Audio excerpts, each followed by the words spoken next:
کان میں درد ہے، سرسوں کے تیل میں لونگ جلائیں اور اس میں روئی پر اوپر سے تر کر کان پر لگائیں۔ آنکھوں کی روشنی تیز کرنی ہو تو گاجر کھائیں۔ یادداشت کمزور ہو تو بادام و اخروٹ کھائیں۔ لوز موشن ہو تو کیلے پہ زیرہ لگا کر کھائیں۔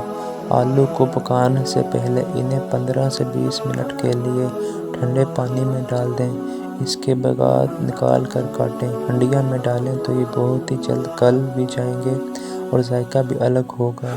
اگر فریج میں پڑے پڑے ٹماٹر نرم ہو جائیں تو ان کو دوبارہ سخت کرنے کے لیے انہیں فریج سے نکال کر ٹماٹروں کے حساب سے کسی بھی برتن میں پانی بھر لیں، اس میں 2 چمچ نمک ملا کر ڈالیں۔ ٹماٹروں کو اس میں 1 گھنٹے کے لیے ڈبو کر رکھ دیں۔ جب آپ ان کو باہر نکالیں گے تو یہ پہلے جیسے سخت ہو چکے ہوں گے۔ اگر کسی بھی کام کی وجہ سے ہم پیروں یا ہاتھوں کو زیادہ دیر تک پانی میں رکھیں تو اس سے خارش کا مسئلہ دور ہو جاتا ہے۔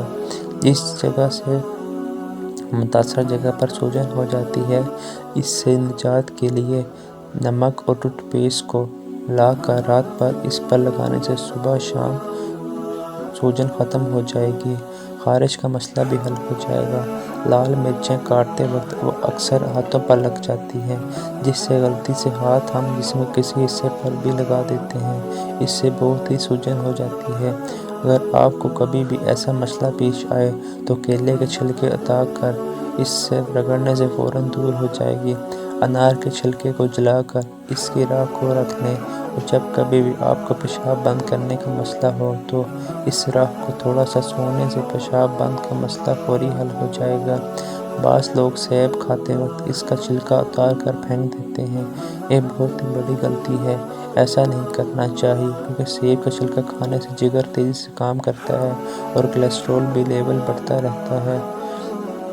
کیلے کے پتوں کو پیس کر زخم پر لگانے سے یا جلے ہوئے زخم پر لگانے سے زخم جلدی بھر جاتے ہیں، اور ڈائریا کی صورت میں کیلے کے پتوں کو جلا کر اس کی راکھ پانی میں ڈال کر پینے سے مرض میں شفا ہوتی ہے۔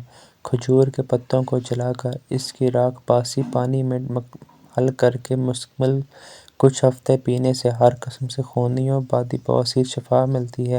اگر بے احتیاطی کے سبب مسالہ تھوڑا سا بھی جل جائے تو پورا سالن بدمزہ ہو جاتا ہے، ایسی صورت میں مسالہ ایک صاف دیچکی میں منتقل کریں، پھر فی کپ گریوی کے حساب سے 1 چائے کا چمچ پی لیں، شامل کر کے دوبارہ پکائیں۔